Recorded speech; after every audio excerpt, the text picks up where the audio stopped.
Imagine dawn breaking over parched fields as the distant wail of a lone siren echoes through dusty villages.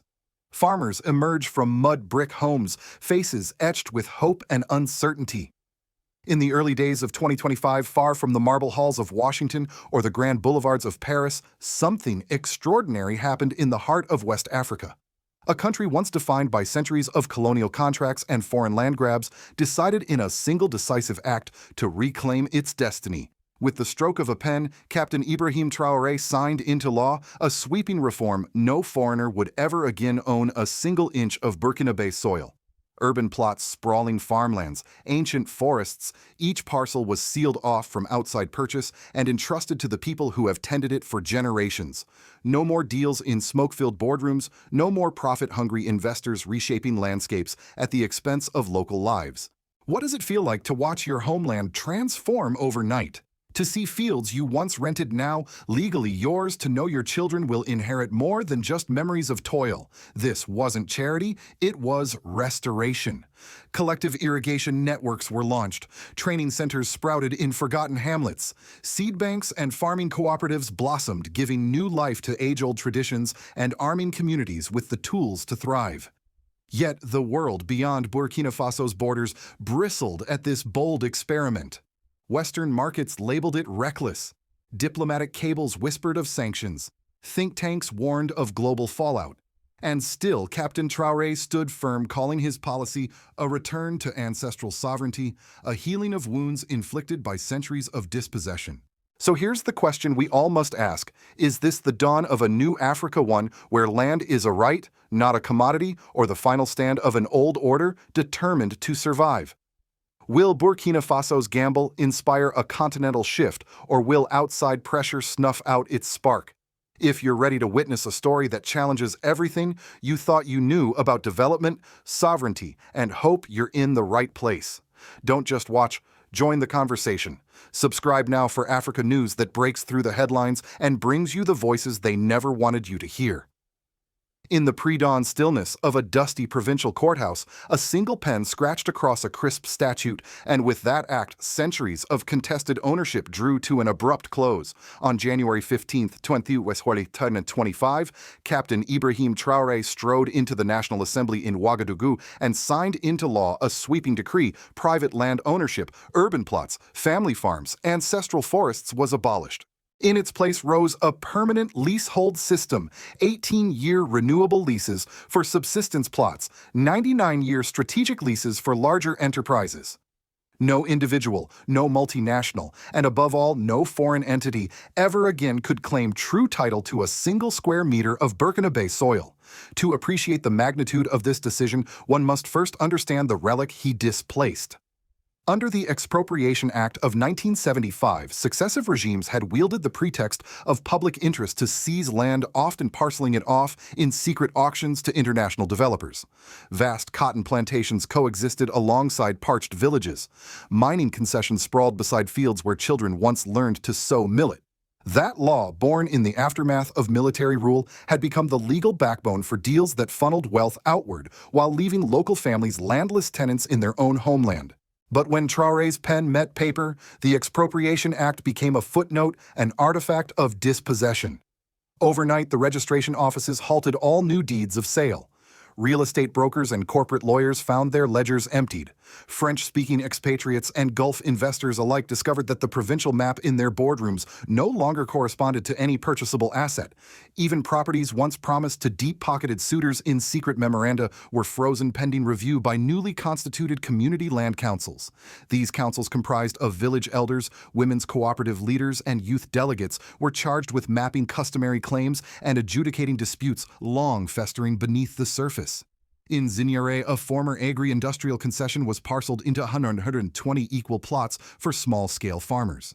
In Bobo Dioulasso, urban lots once earmarked for gated communities were reallocated to families living in informal settlements, granting them legal assurance for the first time in their lives. Each handover ceremony was at once bureaucratic and ritualistic. Community members draped in colorful pagnas, local choirs singing ancestral chants, state officials presenting lease certificates sealed with the national emblem. Yet this legal metamorphosis did not arrive in a vacuum. In every province, low-level administrators scrambled to translate arcane land titling procedures for communities unfamiliar with formal documentation. Roadshows unfolded in market squares where agronomists and cartographers patiently explained GPS-based surveying. Mobile registration units, flatbed trucks equipped with printers and satellite modems traveled along pothole-pocked routes, delivering certificates on the spot. By March, over 200,000 leases had been issued, eclipsing the total registered land transfers of the previous decade. Notably, these reforms were not mere gestures. The law mandated that relationships between lessors, the state, and lessees' community members be governed by transparent digital records. A nationwide land database portal, launched in the final week of February, allowed farmers to verify their lease status by fingerprint scan at local kiosks. Corruption complaints at regional land bureaus plummeted by nearly half, according to an internal report released by the Ministry of Agriculture, as middlemen lost the power to gouge fees or reroute documents through closed-door networks. Still, the stakes could not be overstated. Critics warned that halting private investment would starve the economy of capital-cripple infrastructure projects and trigger mass unemployment. Those fears were born of experience in 1975 expropriation edicts had led to hasty redistributions that collapsed commercial farms. But Traoré's legislation differed in its dual emphasis on both ownership and support. Alongside the lease framework, the state committed to funding collective irrigation projects, agricultural extension services, and cooperative credit unions.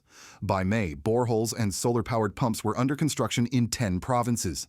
Extension officers trained in drought-resistant techniques conducted field clinics in millet and sorghum. Seed banks stocked with heritage grains opened at district centers. All of these measures underscored that the land law was not a standalone decree, but the foundation of a broader agrarian renaissance. In telling this story, one recognizes that what happened in Burkina Faso was more than a legal shift. It was a profound reimagining of the social contract between state and citizen. Ownership ceased being a privilege of capital.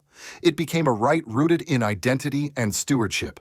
And as heads of households in remote villages traced their fingers over lease certificates for the first time, a collective sigh of relief swept the countryside. In the weeks following the land reform decree, Burkina Faso's dusty market towns and sun-baked plains became the epicenter of a geopolitical maelstrom. The climax arrived when on March 10, 2025, stock tickers and news alerts around the world flashed in unison. Global investors were pulling at least $1.2 billion in commitments from Burkinabe ventures, citing unacceptable legal risk. Simultaneously, diplomatic cables revealed that Western aid programs totaling close to $450 million in annual support were being paused for review. These twin shocks formed the apex of the struggle over soil sovereignty and survival. The Western Backlash Financial Flight. Within 48 hours of the announcement, shares in companies with Burkinabe exposure, mining firms, agro-processors, and infrastructure developers dropped by an average of 18% on European exchanges. One major French agribusiness group reportedly wrote off $200 million in potential land deals overnight.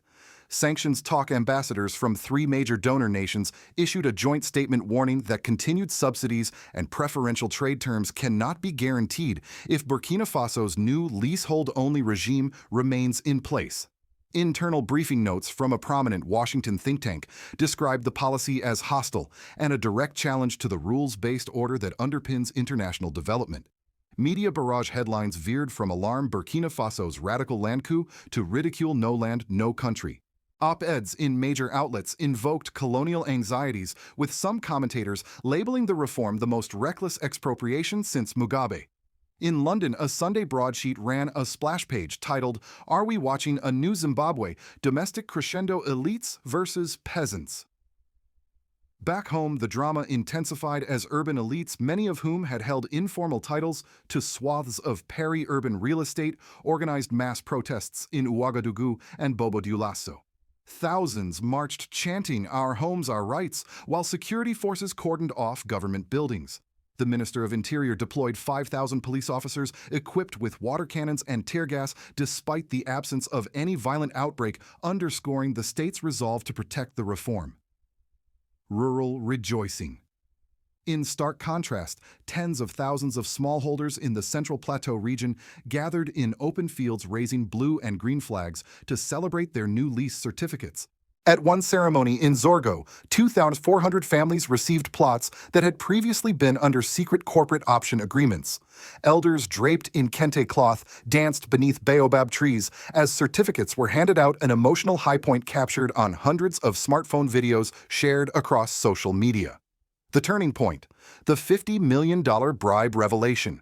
In the midst of this storm, an investigative journalist in Ouagadougou uncovered that a major mining conglomerate had paid over $50 million in bribes to secure a tax cut on gold exports from 30% down to 3%. When this exposé ran on April 2nd, it provided the government with political ammunition. If foreign firms could bend tax laws behind closed doors, why should Burkina Faso's sovereign resources remain at their mercy? Public opinion polls showed an 84% approval rating for the land law in the immediate aftermath of the story. International pressure peaks. That same week, the European Union threatened to impose sectoral restrictions on Burkinabe cotton exports, a commodity that accounts for nearly 15% of national export earnings. The United States, while more muted, signaled the possibility of reevaluating its $300 million Millennium Challenge Corporation threshold agreement, which had funded rural health and education programs. Captain Traoré's defiant response, a speech of sovereignty. On April 5th, at a televised address from the presidential palace, Captain Traoré stood at a simple podium flanked by millet stalks and a banner reading Terre Mère Motherland. He reframed the conflict. This is not a break with the world, he declared, but a return to our roots. When foreign firms treated our land as a ledger entry, they treated our people as collateral. His calm, measured tone, free of ideological bombast, contrasted sharply with the heated exchanges abroad. Concrete reassurances. To address fears of economic collapse, he announced a $120 million resilience fund to underwrite joint ventures that met strict local content rules, 70% domestic sourcing. He also unveiled a fast-track licensing window for agro-startups that commit to share equity with community cooperatives. Emotional aftershocks, public sentiment. Within days, social media posts from rural areas spoke of national pride reborn, while urban hashtags like NAR, Our Land, Our Life trended alongside global tags protesting neo-colonialism. Heart-wrenching videos circulated of multi-generation farming families shedding tears of joy as they touched the land they would now legally call their own. Global Eyes policymakers from Mali, Ghana, and Uganda dispatched envoys to observe township land councils. Even skeptics admitted privately that Burkina Faso's mix of legal rigor and grassroots ceremonies offered a model unmatched in speed and popular legitimacy. By the end of April, the climax of confrontation had given way to a fragile stalemate. Foreign governments screamed caution. Investors bristled. But Captain Traoré had staked his political capital and his country's future on the belief that land once liberated would anchor the continent's rebirth. In the weeks and months after land titles replaced deeds, Burkina Faso's civic landscape underwent a profound metamorphosis. Village assemblies, once informal gatherings under baobab trees, transformed into quasi-judicial forums where elected land trustees weighed disputes and drafted local development plans. Ordinary farmers, many illiterate in paperwork before now, debated zoning regulations and irrigation priorities in public meetings. In communas like Kongusi and Kaya, attendance swelled from a handful of elders to hundreds of residents, each clutching a copy of the National Leasehold Guidelines. This surge in grassroots participation rekindled a sense of agency. People who once felt powerless tenants in their own country discovered they had a voice in shaping its future. Politically, the reform shattered old alliances. Traditional elites, mayors, land barons, and business families who had profited under the 1975 framework found themselves sidelined. In Bama province, the incumbent deputy, whose campaign had been bankrolled by agro-industrial interests, lost a by-election to a young schoolteacher campaigning on a platform of land for all. In Ouagadougou's municipal council, 2/3 of seats flipped to candidates endorsed by farmer cooperatives. Parliamentary committees on agriculture and rural affairs now include representatives of women's dryer collectives and youth agro-startups, institutions that scarcely existed prior to 2025. The old patronage networks creaked under the weight of citizens demanding accountability. Transparency became not just a buzzword, but a lived expectation. The digital land database portal opened for anyone to query, exposed discrepancies in lease issuance, and halted clandestine backdoor allocations. In Koudougou, when villagers discovered a mistake that granted a former military general a 99-year lease on land meant for 10 families, they organized a peaceful sit-in at the prefecture.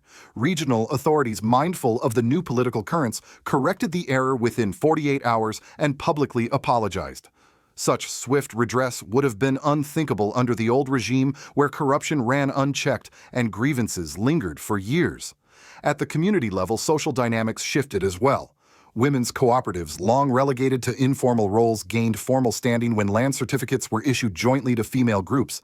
In Cumbri, a cooperative of 10 widows used their new collective title to secure a microloan for a shea butter processing unit.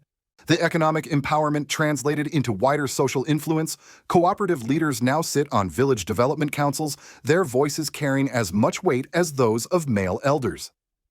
Youth groups once resigned to urban migration or seasonal labor stayed to build vertical farms and solar-powered drip systems on their plots, forging a generation of agrarian entrepreneurs.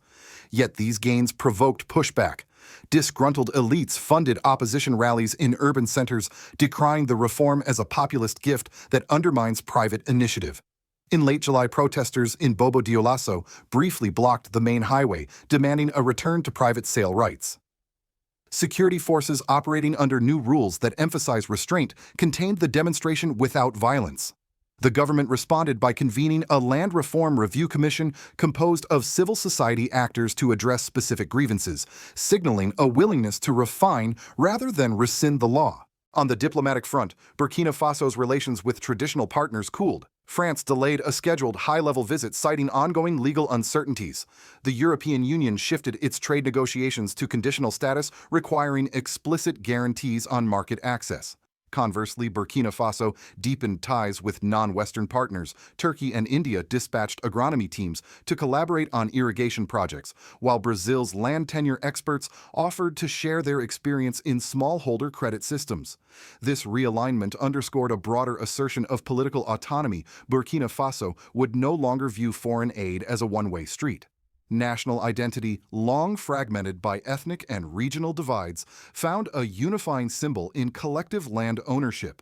Radio stations that once aired heated debates over language rights now ran call-in shows celebrating our soil, our story. Songs praising the landmother filled village markets, merging ancient folklore with contemporary pride.